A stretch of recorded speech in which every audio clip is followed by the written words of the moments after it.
Et l'on commence évidemment, car on les attend impatiemment par les audiences. Même à la fin de l'été, TF1 hier est première avec son film Les Ex, c'est une comédie française. 18% du public devant TF1 hier.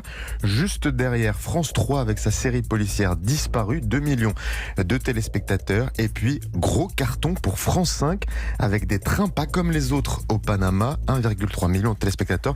Je sais que vous adorez des trains pas comme les autres. Ouais, j'attendais Copains d'abord, non, on sait pas. Non, Copains d'abord, on sait pas Non, encore. pas. Enfin bon, ils sont pas sur le On verra podium. après. D'accord. Tingle, merci. Culture Média. D'abord, cette nouvelle qui va enchanter notre Weekend Aware. Netflix fait tourner Jean-Claude Van Damme. Oui, ça y est, on en sait un peu plus, enfin un tout petit peu plus sur ce long métrage pour Netflix. Il s'agira d'une comédie avec des gros effets spéciaux à l'américaine. Ça se passe à Kiev, la capitale de l'Ukraine. Alors on imagine l'atmosphère post-soviétique. Un ancien agent des services secrets doit sauver son fils qu'il n'a jamais rencontré. Son fils vient d'être arrêté pour trafic d'armes et de drogue. Et il y a la mafia au milieu, bref, du grand Jean-Claude Van Damme en perspective sur Netflix, qui donnera la réplique à Patrick Timsit. Ah, ça c'est du casting, dites donc. On pourrait les inviter. Ah, vous croyez ? Oui, Il viendrait ? j'en suis sûr. Vous avez le bras long, essayez. Toute autre chose, Jean-Marc Morandini sera bien renvoyé en correctionnel pour corruption de mineurs de plus de 15 ans, comme demandé par le parquet de Paris. Ouais, le juge d'instruction vient de dire oui pour un procès dont la date doit encore être fixée. 2 adolescents dénoncent les pratiques supposées de l'animateur pour des faits qui se sont produits en 2009 et en 2013.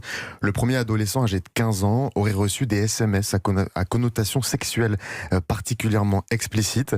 Jean-Marc Morandini répond qu'il ne savait pas du tout que cet adolescent était mineur. Quant au second ado, 16 ans, il accuse Jean-Marc Morandini de lui avoir intimé de se déshabiller pour le casting d'une série, puis de lui avoir demandé de mimer une scène de masturbation. L'animateur de CNews et Énergie 12 nie ici les faits. Il devra s'en expliquer pour son procès. Les dirigeants de 8 grands médias publics viennent de publier une tribune dans Le Monde et s'en prennent notamment à Facebook. En fait, tout a commencé début juin. Facebook veut bien faire et faire le tri entre fake news et vraie info. Décision est alors prise d'étiqueter, c'est comme ça qu'on dit, c'est-à-dire de l'écrire en gros, d'étiqueter les contenus venant de médias contrôlés par des États. Sauf que voilà, il y a une différence, vous l'imaginez, entre une télévision publique en Corée du Nord et une télévision publique en France, comme France 2, entre une radio publique dans la Russie de Poutine et une radio publique au Royaume-Uni. Voilà ce que veulent surtout rappeler 8 dirigeants de médias publics et pas étatique. La différence est importante. Ne nous confondez pas. Voilà ce qu'ils disent dans cette tribune du Monde. Parmi les signataires, France Télé, la BBC ou encore ABC en Australie. Des signataires qui appellent à faire preuve de courage et aussi de leadership. Ces 8 dirigeants rappellent que les télés et les radios publiques sont de plus en plus moqués, voire discrédités par certains gouvernements ou forces politiques, et ce, même au sein de l'Union européenne. On n'a pas besoin d'aller très loin pour voir ça, avec des dérives inquiétantes en Pologne, en Slovénie ou encore en République tchèque. Finir avec une mise en bouche, ça vous ressemble bien, Martin. Voici la revue, la 7e obsession, qui sort un numéro pimenté pour l'été. Ouais. Pimenté. Regardez, je l'ai juste ici. Alors les gens qui nous écoutent ne la sachez voient qu'il y a pas, écrit sexe en gros avec. Ils peuvent le voir sur europe1.fr. Moi, je vous ai imprimé la 2e page aussi au cas où c'est pas juste écrit sexe. Non, alors je vous explique. Là, vous avez l'air... on est vendredi, on est à la fin de l'été.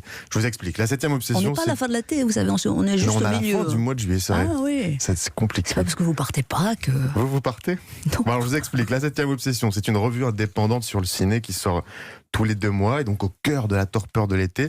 La 7e obsession, vous le voyez, ne met pas de maillot de bain et enfile juste ce titre, sexe, cinéma, sexe. Alors de quoi s'agit-il ? Pendant 129 pages, on revisite l'histoire du 7e art avec des longs métrages langoureux.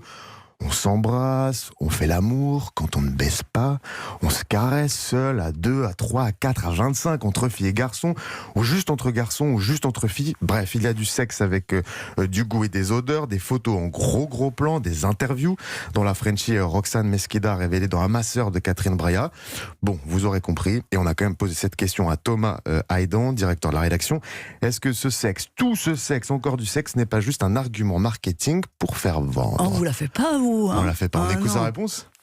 Non, c'est pas juste du sexe pour du sexe. Et pour nous, c'est un geste vraiment éminemment politique, dans le sens où, à l'heure des gestes barrières et des mesures de distanciation physique, on s'est rendu compte que le corps était un peu le parent pauvre un petit peu de la crise du coronavirus, où finalement le corps était perçu comme dangereux. C'est pour ça qu'on avait envie de revenir au charnel, de revenir aussi à la sensorialité, d'où un entretien avec David Le Breton, qui est anthropologue dans ce numéro spécial, de rappeler aussi toute la puissance de feu de nos corps humains. Alors si vous n'avez pas encore eu le magazine entre les mains ou entre autres choses, voilà les conseils de Thomas Aidan pour dès ce soir s'aimer et se toucher à nouveau entre déconfinés. Premier film à regarder d'urgence, plus efficace qu'une petite pilule aphrodisiaque, Lost Highway de David Lynch, c'était en 1997. Une des scènes de sexe entre Patricia Arquette et Balthazar Getty, avec une musique absolument psychédélique qui rappelle aussi toute la folle passion qu'on peut ressentir quand on fait l'amour, et après pourquoi pas aussi le secret de Brokeback Mountain de Ang Lee, qui a plus dans une veine homosexuelle, mais qui est vraiment c'est passionnante, avec des scènes de nu électrisantes et passionnantes à regarder et même à analyser aussi. Ça s'appelle La 7e Obsession. Il fera 41 à Paris, 40 à Lyon, 39 à Toulouse, 3 et Orléans aujourd'hui. Voilà de quoi faire monter encore un peu plus la température pour ce début de week-end. Ça va, vous vous êtes bien chauffé, Martin, quand je le dis. Pour le week-end, Pascal. Ouais, vous pouvez retomber maintenant. Je reviens lundi. Ah bah oui, s'il vous plaît. À lundi. Mon disque du jour.